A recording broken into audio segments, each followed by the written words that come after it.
aren't doing their business. Okay. All right. So, I'm going to turn this over to Marcia, Cheryl's sister, because she's the one that put most of all this together and is organized and all that. So, take it. Hey, welcome everybody here at Cheryl Presbyterian Church. I'm so thrilled to be here.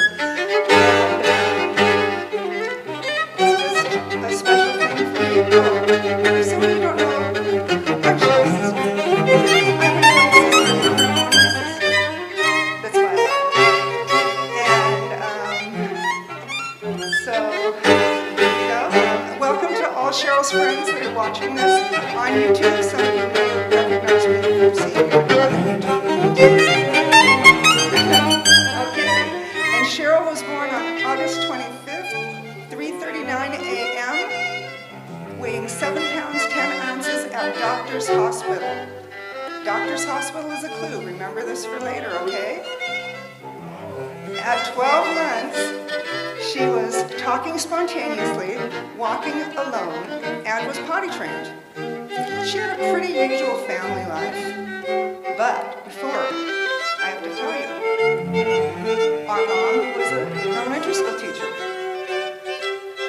During wartime, World War II, she worked in the shipyards at Winslow, and she was a welder. She was one of the Rosie the Rivers. My dad was also a welder. My dad thought Mom was pretty cute. Guess what he did? He threw pieces of metal from the top area where he was. And they were married on December 31st, 1943. And you will see pictures. Are they pictures? I was at my dog. That is not my family. Hello? It's always surprising, but you know, we're all good. And so, in 1948, Mom had to teach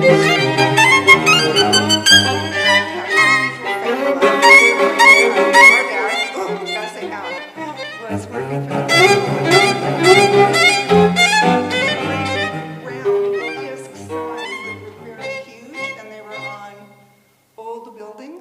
You can see them in rural areas still. Well, Dad was responsible for making all those signs across Washington State, so he would be gone several days a week. And so then Cheryl went to daycare, and Cheryl would tell me how happy it was back then. And she'd go, "Hey, do you remember Mom's mac and cheese?" Okay, I'm born 3 years and 1 day later. I was born on her birthday. And I go, "No." In the 60s, pasta was fattening. We had beef stroganoff maybe once a month, but no. Now, we did have to have potatoes at every meal. We had to have bread at every meal. Hello, are those carbs? Yes. You know, we had to have a yellow vegetable, green vegetable, and salad. And then we actually had meat also. So,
See,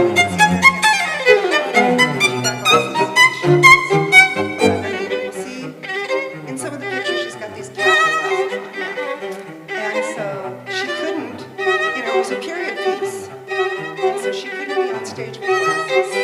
And so my parents allowed her to get the hard contact lenses, which was really good because when I was 16, I had contacts too. So that was her first major public performance. Also in high school.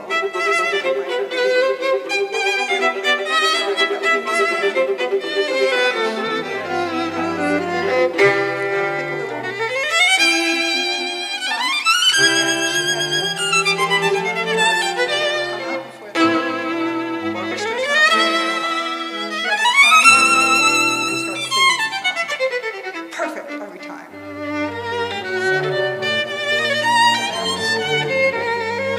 And then she was 17 months. She had to go on a date with her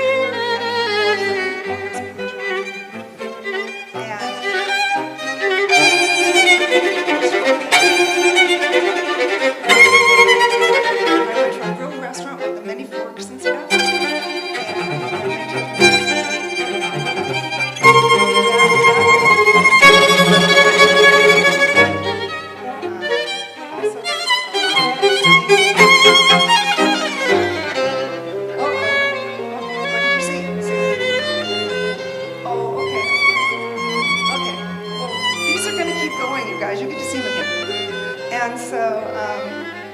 And then I was so thrilled because she got to have a sweet 16 party. Because friends weren't usually allowed in the house much. I had my 5th, when I turned 6, my party was in our garage. We had marching band, Cheryl led the marching band, it was all good. And so, because she got to have a party, I got to have a party with friends, so that was very wonderful. Yeah, and the summer when she was 19, she eloped. We got back from vacation, she was married. Hey, I'm 9, what do I know? Okay. So she had her first child at 20. Where's first child? First child, wave? Hello, okay. She's in the pictures. Oh, there she was. Oh, that's my sister picking up my mom. Our mom. We do this all the time. We'd always go, no, my mom. Her daughter was born at Doctor's Hospital. Our father was there, supposed to have a routine surgery, but his blood count was way out of the way. Yes, that's true, chemo. It's true, chemo's barking. And so he was kept in the hospital for more testing. So he actually got to see Danny. He was the first one in the family to see Danny. So they lived nearby for a year. They lived 3 blocks away, and I was allowed to ride my bike over Sandpoint Way, across Sandpoint Way. I lived with a lot of rules to visit. And that was always fun, because all of a sudden she had this own house, and she had a diamond ring, and she had a cat named Spooky Louie. And then they moved to Kitsap County, and then to Salmon, Idaho, where her husband was a DJ at a radio station.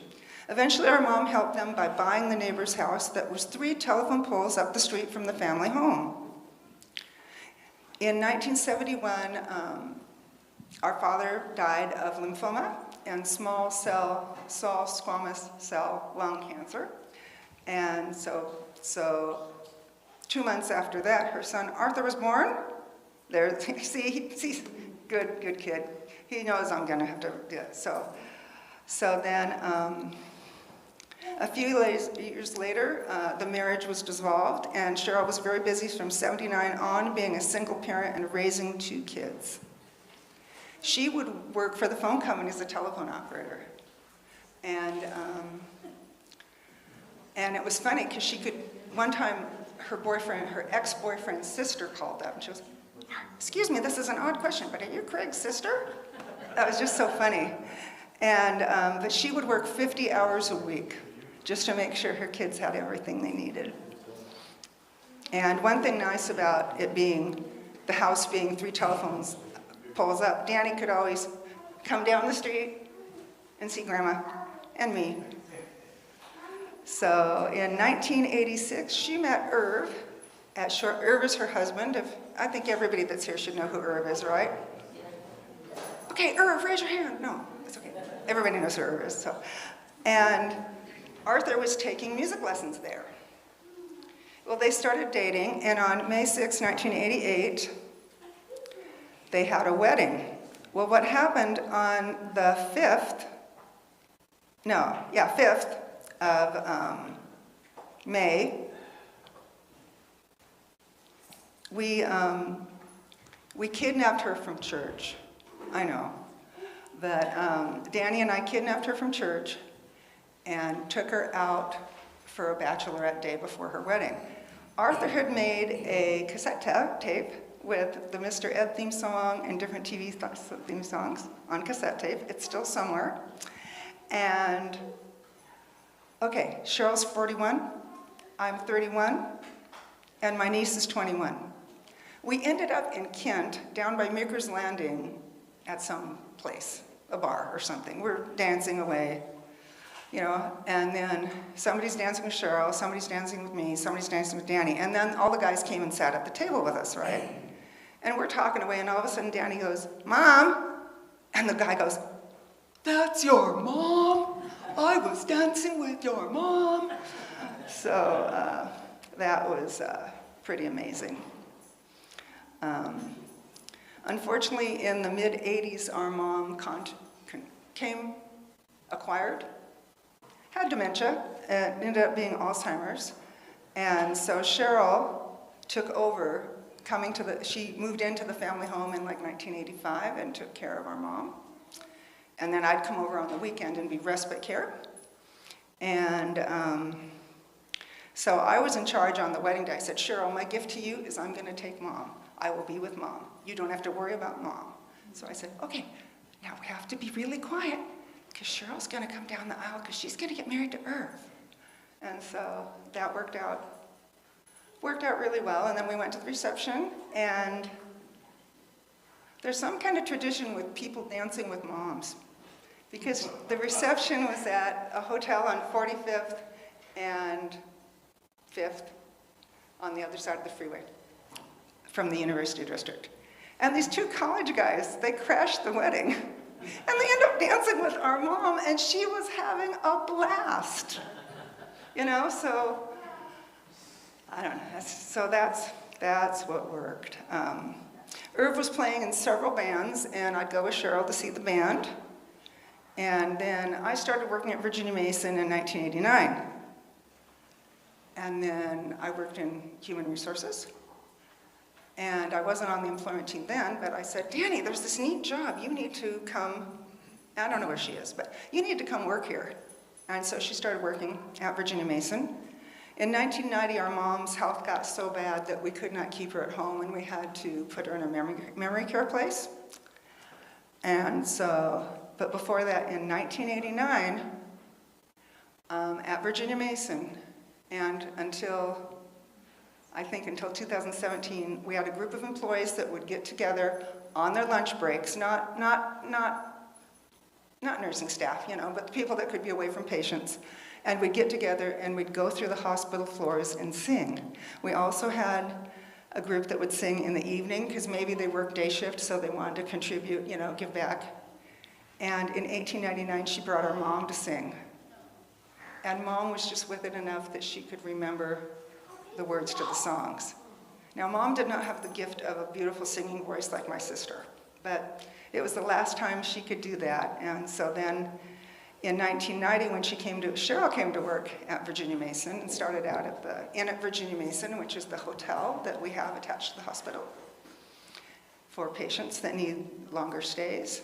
And then I became the one in charge of the group of employees that would go sing. And so she sang with us for 10 years. So that was a really good memory, except after, in 1995, our mom passed, and we were singing to the patients. And sometimes I was going to call them residents, no, the patients or the patient's family said, "Oh, come into the room, come into the room." Now, this is way before COVID, right, because we're not masked up or anything. And there was this woman in the bed that resembled our mom. And Cheryl and I are both going, don't look at your sister. Don't look at your sister. We have to sing, don't look at your sister. Because we would have just started crying. So it was just, so that's just, I mean, good. Now, in 1991, we ended up having a friend that was the director of the North Shore Shoreline Community Theater, and they were putting on a production of Fiddler on the Roof. So Cheryl, we all auditioned. Danny, of course, was young enough to look like a daughter. I was not old enough to look like I was older than a daughter and not old enough to be somebody's mom. So Cheryl got the role of Mottle's mother. And Mottle is the Jewish boy that what was that, Curtis? The tailor. The tailor, yes, I know. And so, and Cheryl I had to teach her how to be more expressive with her hands and such, but she did really good with that. And then the next year they did a production of Oklahoma, and we all three were in that, and there's somewhere we're there. Oh, that's in there twice. Hi, sis. Look at printed pants. Oh, even Dad. Printed shirt. So, let's see. In 1997, I married my keeper husband. Keeper husband, raise your hand. Yay, that's Dean. And she was my matron of honor at my wedding. And Danny's not with the dog, but she's missing all the parts about her. And she was my bridesmaid. Danny was also my bridesmaid at my starter wedding. So they have to remember that. Now, the thing about Doctors Hospital building was bought by Virginia Mason. I ended up working at Virginia Mason. Then, and I'm going, why is this deja vu feeling going on? What's going on here? And then I saw an old picture and I went, oh, this is Doctors Hospital. Because my sister and mom smuggled me in because in 1966, kids were not allowed in the hospital. So what my loving sister did was she took my hair and she put it all the way, put it up, and I had bangs down to here, and they put a bunch of makeup on me and they smuggled me in to see my dad. So, I mean, it's just interesting. But we did tell everybody we were triplets. There is a triplet photo coming up, but I mean, you can tell the resemblance, but that one triplet photo is amazing. She took care of my cats from 1995 to 1923. No, 2023. She went in a time machine when I had vacation, and then I'd take care of her cats in return. She had many,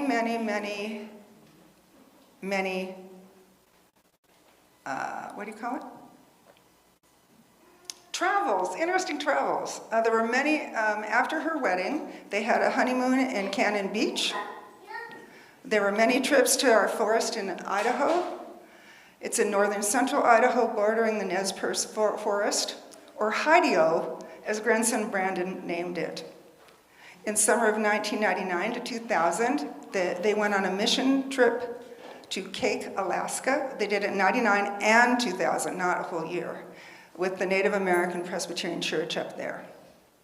In 2012, they were part of an ecumenical choir that went to the UK. In 2008, in June, they went to Australia.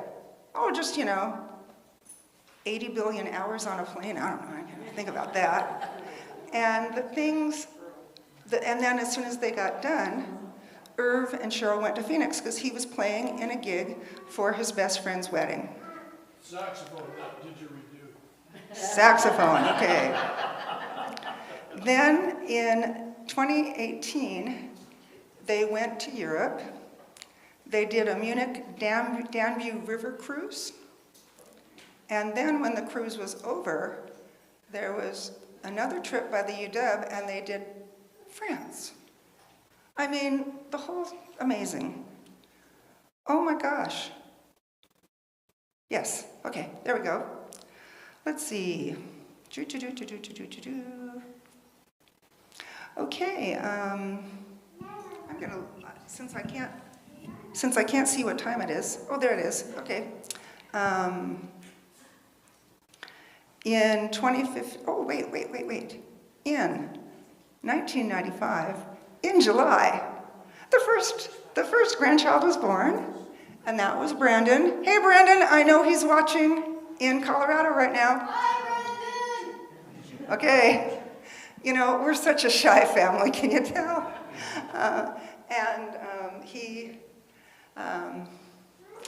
Brandon, I'm so proud of you, I'm just gonna say it. He just got his 1-year sobriety chip. So rock on, Brandon. Woo! And so yay. And then in 2004, we had another wedding. Not mine, not Cheryl's, but it was Danny's wedding, and she married James. And then, wait, that was 2002, right? Yeah. 2002, because the other important year was 2004. 5? Oh, that's right, 5. We have to do 10s and 10s and 10s. Edit, yeah. No. Most of the friends that are watching online right now, they've seen me before, they get me. And so in 2005, then we had another grandchild born. And GP, raise your arm. There we go. Yay! So there we go. Cheryl left Virginia Mason in, I think, 2002, 2003, I don't know. Oh, but for Danny's wedding, oh, the tradition is on. Mom, my sister was her maid of honor. Yeah, no? Was she in the wedding? I know, no, I wasn't, was I the matron of honor? Oh, I was a matron. Oh, no wonder I don't remember that, no. But anyway, because we just rotated being in people's weddings, you know? What? Okay, sorry about that, but yeah, so we just kind of, we just witnessed all the weddings, so it's all good. And then in 2015, she was diagnosed with metastatic neuroendocrine tumor cancer syndrome cancer. Say that 5 times fast. And she had symptoms for so long, and that type of cancer is very, very, very hard to diagnose. It mimics, the symptoms mimic all sorts of other diseases, so that took a while to be, to land on that diagnosis. And she got a lot of her care at Fred Hutch, which I dearly love that place, because she participated in a lot of studies and helped the knowledge, which is so Cheryl, because, oh, I forgot, in 1989, she graduated, 89, 86, graduated from the UW, okay, with a degree in anthropology, and she also worked in the primate lab, where they were doing studies on fetal alcohol syndrome. So she's scientifically oriented. So, and then in 2021, this will all come full circle in a second, I was diagnosed with breast cancer. Cheryl, and I truly believe I got cancer so I could help my sister, because nobody understands what having cancer is like till you're walking in those shoes. And Cheryl, just in case you're wondering, I'm cancer-free now, 5 years out, yay. So, but every time we'd go to the doctor that night, as soon as the notes were in our chart, man, we'd be on the phone. And we'd go over every single thing in the chart and look it up so we could totally understand what was going on with this. Spent hours and hours on the phone together doing that. And we did that until February 19th, 2026, because in February 19th, 2026, we were in the emergency room at Northwest Hospital, and she was having some trouble with her blood sugar. And so they were doing blood tests. And I go, oh, well, and I go, let's look it up. She goes, I already am. And then the nurse comes in to tell her values, and she's like, they're right here. So they just, the staff are not used to having somebody who knows all the medical data. So I spent a lot of time when she was in the hospital explaining things, saying, well, look, she knows medical. She knows medical. She worked in the sleep lab at Virginia Mason. She was a bronchoscopy assistant. So she helps when the doctors do scoping into somebody's lungs. So she had to be in the OR for that also. So she knows many things, you know. And when she was in the near transitioning state, I was with her. I stayed, oh, thank you, Cheryl. I think she did that. A little thing fell off the tree. She's sending me all sorts of messages, so it's kind of cool. And I know exactly why she did that right then. I'll tell you in a second. And so every time, you know, she had shift changes and different nurses, and so I'd come in and go, okay, well, da-da-da-da-da-da-da. And so I was trying to tell, CNA went and got the nurse because there was changes and stuff. And the nurse came in and I said, and I'm saying, okay, blah, blah, blah, blah. And she had not been verbal for a couple days. And clear as a bell in my head, I heard, there you go talking about me again. She flicked her eyes open this much, and then she passed. It was the greatest and most sacred gift that I have ever gotten from her. And I'm just so blessed to have that happen. And for those of you that are on YouTube, can I just tell you what you said, because the YouTube people didn't hear what you said, about all the, Cheryl's community was so big. After she passed, the River Shores community where she lives had their own celebration of life for Cheryl in their clubhouse. You know, didn't have to do anything but show up. Okay, he probably had to get dressed. But, I had hamburgers and hot dogs. yeah, he had hamburgers and hot dogs, and you know, all he did was show up, and he was just amazed. Then, the North Shore Senior Center Band played. Cheryl sang, other women sang also. She was there for what, a year and a half? 2 years? 3 years, okay. Obviously I'm not good with time. I tell people, do not make me your accountant because you will hate me. But in there for 3 years, she sang songs. They went to retirement homes and skilled nursing facilities to do programs, and she really liked giving back to the community. And she'd talk to me on the phone and go, they were clapping for me! I mean, because she was in choir at the Sound for 10 years. 12 years this last time, and about 5 years in the 80s. Well, when you're in a group of like 25 to 30 sopranos, they're not clapping just for you. So she loved, loved, loved doing that. And one of the evenings that I was there, the staff was really overloaded because they got 3 new patients to the cancer floor at once. And I thought, how does this happen? Well, people come out of surgery, people get admitted, people from the, okay, got it. So then I said, well, let's just start singing. And we sang How Much Is the Doggy in the Window? We sang The Wheels on the Bus. We sang Bingo. We sang all sorts of the kids songs. And Irv, you gotta help me with the name of this one, okay? It's the windshield, sometimes you're the fly on the windshield, and what is that one? What's the name of it? It's Mark Knopfler Band. I don't remember the title of the song. Okay, Mark Knopfler, and it's... Some days you're the windshield, some days you're the bug. Yeah, some days you're the windshield and some days you're the bug. And I'm like, I don't remember learning that as a child. But we just had... So anyway, this is a time for everybody to have dessert. Because Cheryl loved dessert, so we're calling it dessert. And whenever we go out to eat, she goes, can we have dessert? I'm like, yes. Because when we were growing up, we couldn't have dessert. We couldn't have dessert after 7 o'clock at night.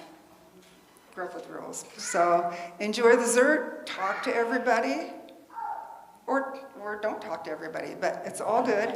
And thank you so much for coming to my YouTube friends. Yay!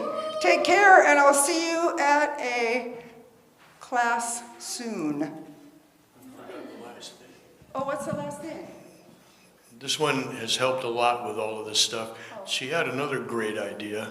Another thing about Cheryl was every occasion, every clinic, every what do they call them, retreat, no matter what, whether it was music, knitting, or she'd get a new tote bag. So Marcia, being Marcia, about a week ago came to me one day and said, because I was going around the house grumping because Cheryl was an incredible pack rat to an artistic level. So I've been doing that, getting stuff put away, and Marcia said, you know what? Let's gather up all the tote bags and put them out in the foyer so when everybody leaves, they can get a tote bag. This may be the weirdest thing you've ever been to for this kind of thing, but as you leave today, on your way out, you'll see boxes of tote bags that for choir, for knitting, for church, for Grocery stores. They're everywhere. And I thought, that's the weirdest idea I've ever heard, but I'm going to run with that. So if you're of a mind when you leave today, take a tote bag. Yeah, if you want a memento from Cheryl, then the back table there has some various books. There's pieces of jewelry, and Cheryl was also an Avon lady. So there are some Avon products there. If something calls to you, you can have a memento. So as the Warner Brothers people say, this is not copyrighted, but that's all, folks. Take care, everybody. Eat, eat, eat.